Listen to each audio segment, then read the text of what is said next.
जय Jagannath अभिप्तास unique world को स्वागत। यही वीडियो रे आपण माने देखिबे 7th MCM रो लिटरेसी डेमो लेसन प्लान जहाँकि मल्टीग्रेड रही सप्तम MCM पाई 31/1/2026 पाई एहीपरि भाव में हेडिंग देदेवे 7th MCM literacy demo lesson plan multigrade बहुश्रेणी पाठ योजना भाषा और मौलिक साक्षरता पाई। एथि देखंतु तारीख रही 31/1/2026 समय 120 मिनिट पाई भाषार एवं विषय रही भाषा प्रसंगटी रही कविता पोस्टर नेबा बिलेई नानी और कुंभीर शिशु बाटिका कार्य 89 ग अक्षर चिन्हट उपरे रही प्रथम श्रेणी पाई रही एडे एडे बड़ गद्य क्ष अक्षर चिन्हट तापरे आमर सप्ताह 26 दिवस एकर कार्य द्वितीय श्रेणी पाई रही माँ परी मोर किए से हेब परिवार बढ़िला मान जहाँकि सप्ताह 26 दिवस एकर कार्य प्रथमे यहीपरि भाव में कलम टाणी नेबे समय पीरियड विषय प्रसंग शिक्षण फलाफल येलो कोड शिक्षण कार्य शिक्षण सामग्री तापरे देखंतु समय पीरियड रे आपण माने लिखिबे एहा हमर ओएलडी कार्य रही मौखिक भाषार विकास एवं लिखन आधारित कार्य देबा एही पीरियड रे एथिपाई 40 मिनिट समय रही एथि मध्यरु सक्रियात्मक कार्य आपण मानकु 10 मिनिट पाई नबार अछि।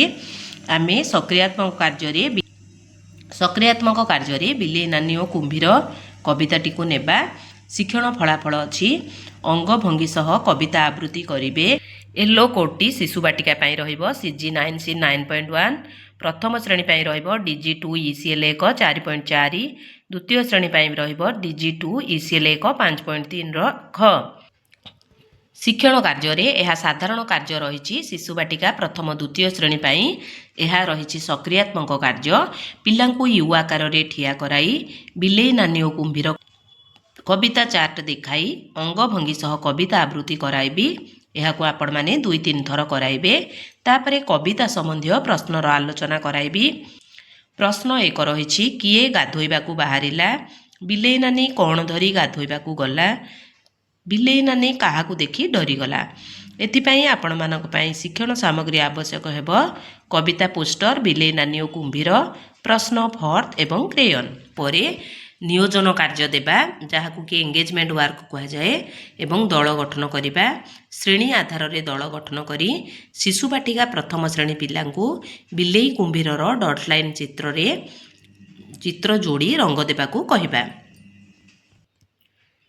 तापरे द्वितीय श्रेणी पिला मानक पाई आमर विषय प्रसंगटी रही माँ परी मोर किए से हेब शिक्षण फलाफल रही कविता संपर्कित घटना संपर्क में कहिबे येलो कोडटी रही DG2 ECL 1 5.7 एठू आमर टीचर मूवमेंट आरंभ होब टीचर मूवमेंट 1 रे शिक्षक द्वितीय श्रेणी को जिबे शिक्षण कार्य 1 प्रदान करिवे जहाँकि रही कविता आधारित चित्र देखाइले चित्र संबंधी कवितार पंक्ति को गाइबा सह से विषय रे कहिबे आपण माने 3-4 चित्र नेबे एवं चित्र देखि पिला माने पंक्ति को कहिबे एथिपाई शिक्षण सामग्री आवश्यक कविता संपर्कित चित्र तापरे शिक्षण कार्य 2 रे लिखन कार्य देबा छाड़ी दिया जाइतिबा पदटी पूरण कर देखंतु गोटे मु एग्जांपल आपण मानक पाखरे रखि देछि एकर क ख मुआखिरे लुह जकेई आसिले काख करी डेस माने एही पंक्तिटी को पिला माने लेखिकी देखाइबे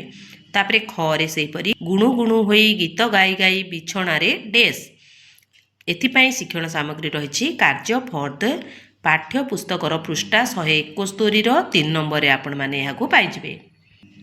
तापरे प्रथम श्रेणी अच्छी पाठ 24 एडे एडे बड़ शिक्षण फलाफल अच्छी अनुभूति को जोड़ी निज घर भाषा बा विद्यालय भाषा रे कहिब चित्र रे थिबा घटना वस्तु को चिन्हिब और कहिब येलो कोड रही DG2 ECL 1 4.1 एहा हेउची टीचर मूवमेंट 2 प्रथम श्रेणी को जिबे शिक्षण कार्य 1 प्रदान करा जिवो जहाँकि रही चित्र आधारित आलोचना एहा पूर्वरु आमे प्रथम श्रेणी पिलांकर नियोजन कार्यटी को देखिबा एवं पिलांकु एडे एडे बड़ पाठरे थिबा चित्र देखाई आलोचना कराइबी और प्रश्न पचारिबी।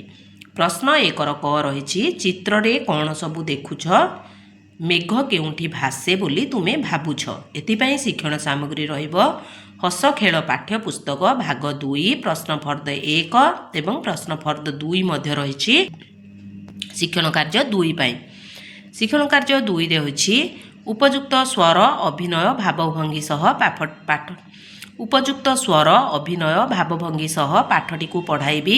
ଏହା ହେଉଛି ଆଦର୍ଶ ପଠନ ମାନେ ଆଇ ଡୁ ମୁଁ କରିବି। ପାଠର ପ୍ରତି ଶବ୍ଦରେ ଆଙ୍ଗୁଳି ରଖି ପଢ଼ିବି ଓ ପିଲାମାନେ ମୋ ସହ ପଢ଼ିବେ। ଏହା ରହିଛି ସହଭାଗୀ ପଠନ ୱି ଡୁ। ପିଲା ଏବଂ ଶିକ୍ଷକ କରିବେ। ପିଲା ଏବଂ ଶିକ୍ଷକ ଉଭୟ କରିବେ, ତେଣୁ ଇଏ ହେଲା ୱି ଡୁ। ପିଲାଙ୍କୁ କିଛି ନିର୍ଦ୍ଦିଷ୍ଟ ଓ ମୁକ୍ତ ଉତ୍ତରମୂଳକ ପ୍ରଶ୍ନ ପଚାରିବି। ପ୍ରଶ୍ନ ରହିଛି କିଏ ଐରାବତକୁ ଦେଖିଲେ? ତରୁଭୁଜଟିଏ ହନୁ ଓ ବଂଶୀଧର କେଉଁଠାରୁ ଆଣିଥିଲେ? ତାପରେ ଶିକ୍ଷଣ କାର୍ଯ୍ୟ 3 ପିଲାଙ୍କୁ ମେଘ, ତରୁଭୁଜ, ହାତୀ, ମାଙ୍କଡ଼ର ଚିତ୍ର ଦେଇ ରଙ୍ଗ ଦେବାକୁ କହିବି। ଏଥିପାଇଁ ଚିତ୍ର ଫର୍ଦ ଏବଂ କ୍ରେୟନ୍ ରହିଛି ଶିକ୍ଷଣ ସାମଗ୍ରୀ। ଏବେ ରହିଛି ଶିଶୁ ବାଟିକା ପାଇଁ କାର୍ଯ୍ୟ ଗରୁ ଆରମ୍ଭ ଚିତ୍ର। ଶିକ୍ଷଣ ଫଳାଫଳ ରହିଛି ଗରୁ ଆରମ୍ଭ ଚିତ୍ର ବିଷୟରେ କହିବେ ଓ ପରସ୍ପର ମଧ୍ୟରେ ଆଲୋଚନା କରିବେ। ଦୃଢ଼ ଭାବରେ କଥାବାର୍ତ୍ତା ଏବଂ ଅର୍ଥପୂର୍ଣ୍ଣ ବାର୍ତ୍ତାଳାପ କରିପାରିବେ। ୟେଲୋ କୋଡ଼୍ଟି ରହିଛି CG9 C9.3।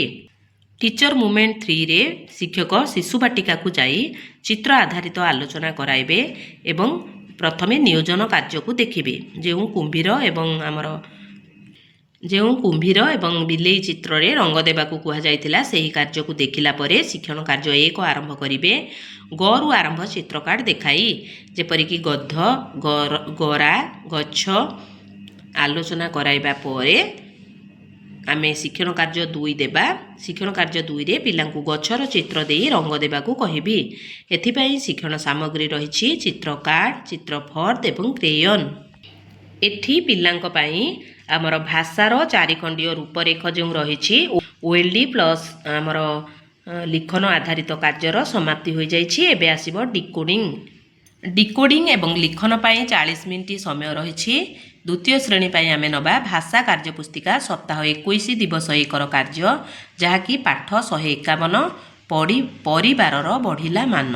ଶିକ୍ଷଣ ଫଳାଫଳ ରହିଛି କାର୍ଯ୍ୟପୁସ୍ତିକାର ଡିକୋଡେବଲ୍ ପାଠ ପଢ଼ିବେ, ସରଳ ପ୍ରଶ୍ନର ଉତ୍ତର ଦେବେ।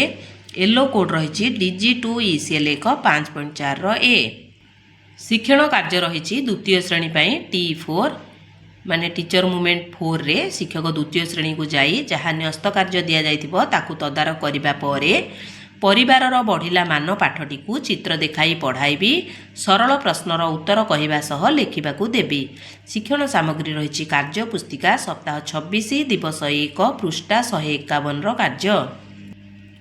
ତାପରେ ପ୍ରଥମ ଶ୍ରେଣୀ ପାଇଁ ରହିଛି ଭାଷା କାର୍ଯ୍ୟପୁସ୍ତିକା ସପ୍ତାହ 26 ଦିବସ 1ର କାର୍ଯ୍ୟ କ୍ଷ ଧ୍ୱନିକୁ ଚିହ୍ନି ଶବ୍ଦ ଗଠନ ପଠନ ଏବଂ ଲିଖନ। ୟେଲୋ କୋଡ଼୍ ରହିଛି DG2 ECL 1 4.4। ଟିଚର ମୁଭମେଣ୍ଟ 5ରେ ପ୍ରଥମ ଶ୍ରେଣୀ ପାଇଁ ନ୍ୟସ୍ତ କାର୍ଯ୍ୟର ତଦାରଖ ରହିଛି।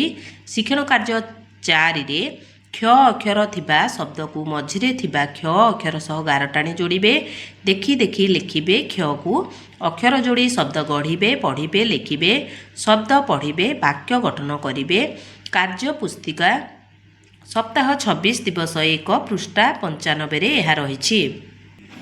ତାପରେ ଶିଶୁ ବାଟିକା ପାଇଁ କାର୍ଯ୍ୟ 89 ଦେବା। ଗ ଅକ୍ଷରକୁ ଚିହ୍ନିବେ ଏବଂ ଲେଖିବେ। ୟେଲୋ କୋଡ଼୍ ରହିଛି CG10 C10.3। ଶିଶୁ ବାଟିକା ପାଇଁ ଇଏ ରହିଛି ଟିଚର ମୁଭମେଣ୍ଟ 6। ପ୍ରଥମେ ନ୍ୟସ୍ତ କାର୍ଯ୍ୟ ଯାହା ଦିଆଯାଇଥିବ ତାର ତଦାରଖ କରାଯିବ। ତାପରେ ଶିକ୍ଷଣ କାର୍ଯ୍ୟ 3ରେ ଗକୁ ଚିହ୍ନି ଗୋଲ ବୁଲାଇବେ। ଗ ଅକ୍ଷରକୁ ବିନ୍ଦୁ ଯୋଡ଼ି ଲେଖିବେ। ବିନ୍ଦୁ ଯୋଡ଼ି ଚିତ୍ରରେ ରଙ୍ଗ ଦେବେ। ତାପରେ ଏଥିପାଇଁ କାର୍ଯ୍ୟପୁସ୍ତିକାର କାର୍ଯ୍ୟ 89 ପୃଷ୍ଠା 100 ରହିଛି ଆମର TLM ବା ଶିକ୍ଷଣ ସାମଗ୍ରୀ। ଏହାପରେ teacher movement 7, teacher movement 8, teacher movement 9ରେ ଯଥାକ୍ରମେ ଦ୍ୱିତୀୟ ଶ୍ରେଣୀ ପ୍ରଥମ ଶ୍ରେଣୀ ଶିଶୁ ବାଟିକା ପିଲାଙ୍କୁ ଦିଆଯାଇଥିବା କାର୍ଯ୍ୟର ତଦାରଖ ଓ ସଂଶୋଧନ କରାଇବି। ଏଠି ଆମର ଡିକୋଡ଼ିଂ ଏବଂ ଲିଖନ ପାର୍ଟଟି ସରିଯାଇଛି। ଏବେ ଆସିବ ଶେଷ ପାର୍ଟ। ପଠନ ଏବଂ ଲିଖନ ଆଧାରିତ କାର୍ଯ୍ୟ ପାଇଁ 40 ମିନିଟ୍ ସମୟ ରହିଛି। ଏହି ସମୟରେ ଆମେ ପଢ଼ିବା ଗଢ଼ିବା ଓଡ଼ିଶାର ପଠନ କାର୍ଯ୍ୟକୁ କରାଇବା। ବିଷୟ ପ୍ରସଙ୍ଗ ରହିଛି ଶବ୍ଦ, ବାକ୍ୟ, ଅନୁଚ୍ଛେଦ ପଠନ। ଶିକ୍ଷଣ ଫଳାଫଳ ରହିଛି ଅକ୍ଷର, ଶବ୍ଦ, ସରଳ ବାକ୍ୟ, ଅନୁଚ୍ଛେଦକୁ ପଢ଼ି ଲେଖି ପାରିବେ। ୟେଲୋ କୋଡ଼୍ ରହିଛି ଶିଶୁ ବାଟିକା ପାଇଁ CG10 C10.1 ଏବଂ C10.4। ପ୍ରଥମ ଶ୍ରେଣୀ ପାଇଁ ରହିଛି DG2 ECL 1 4.5। ଦ୍ୱିତୀୟ ଶ୍ରେଣୀ ପାଇଁ ରହିଛି DG2 ECL 1 5.5ର C। प्रथमे दल गठन करिनेबा शिशु बाटिका प्रथम द्वितीय श्रेणी पिलांकु पढ़िबा गढ़िबा ओडिशा कार्यक्रम आधार रे 3टी स्तर यथा स्तर 1 स्तर 2 स्तर 3 यथाक्रमे अक्षर शब्द पढ़ी पारुथुवा पिला वाक्य पढ़ी पारुथुवा पिला अनुच्छेद पढ़ी पारुथुवा पिला आधार रे 3टी दल गठन करिबी। शिक्षण कार्य 4 रे T10 जहाँकि रही स्तर 1 पिलांकु अक्षर शब्द कार्ड दे पढ़िबाकू कहिबी। अक्षर शब्द को देखिबी देखिकी लेखिबे ग म गच्छ मटर एहीपरि एथिपाई अक्षर एवं शब्द कार्ड हेउछि TLM। स्तर 2 पिलांक पाई सरल वाक्य चार्ट को पढ़ाइबी और पिलांकु पढ़िबाकू देबी। वाक्य को देखी करी लेख उड़ाजाहाज देख चारा लगाओ एथिपाई शिक्षण सामग्री रही सरल वाक्य कार्ड। देखंतु एही सब सरल वाक्य कार्ड आमर आसीछि पठन सामग्री रे आमर 200टी पठन सामग्री अच्छी सेथि मध्यरु आपण माने एही सब पठन कार्ड गुडी को व्यवहार करिवे। तापरे टीचर मूवमेंट 12 रे स्तर 3 पिला मानकु अनुच्छेद को पिलांकु पढ़ाइबी पढ़िबाकू देई सरल प्रश्नर उत्तर पचारिबी। एथि मु कल्लूरी बेंट पुस्तकटी को नेछि जहाँकि पठन सामग्री रे हमकु मिलिछि। देखंतु कल्लूरी बेंट स्तर 3 पिलांक पाई मु एही पुस्तकटी को नेछि आपण माने अन्य पुस्तक मध्य नै पारिबे। पिला माने चित्र देखि एही प्रसंगटी को पढ़िबे एवं सरल प्रश्नर उत्तर देबे। सांग माने आमर प्रति विद्यालय को पठन पुस्तक प्रदान करा जायछि पठन सामग्री एठी आपण माने 200टी पठन सामग्री पाई परिबे। एही पठन सामग्री गुडी को व्यवहार करी आपण माने पढ़िबा गढ़िबा ओडिशा आधारित शिक्षण कार्य को करिवे। किछि सरल प्रश्न एठी नेछि किए कलरा बाड़ी रे बसी थाए उत्तर हेबो कुआ बुढ़ा काऊ को कोन देला पाचिला टहटह कलरा टिए। एथिपई शिक्षण सामग्री नेछि कल्लूरी बेंट गल्प पुस्तक एवं प्रश्न फर्द। एहीपरि भाबरे आपण माने देखुथिले हमर 7th MCM पाई भाषार मल्टीग्रेड लेसन प्लान जहाँकि शिशु बाटिका प्रथम द्वितीय श्रेणी पाई रही। आशा करुछि वीडियोटी निश्चय भावे हेल्पफुल हबो। जदि मो वीडियोटी आपण मानकु भलो लागि थाए वीडियो को लाइक करिवे शेयर करिवे मतामत कमेंट माध्यम रे देबे। जो बंधु माने मो चैनल रे नुआ अछंदी निश्चय भावे सब्सक्राइब करिवे। जदि किछि डाउट थाए आपण मानकर ताहाले कमेंट बॉक्स रे आपण माने पचारि पारिबे। रहुछि धन्यवाद। जय जगन्नाथ।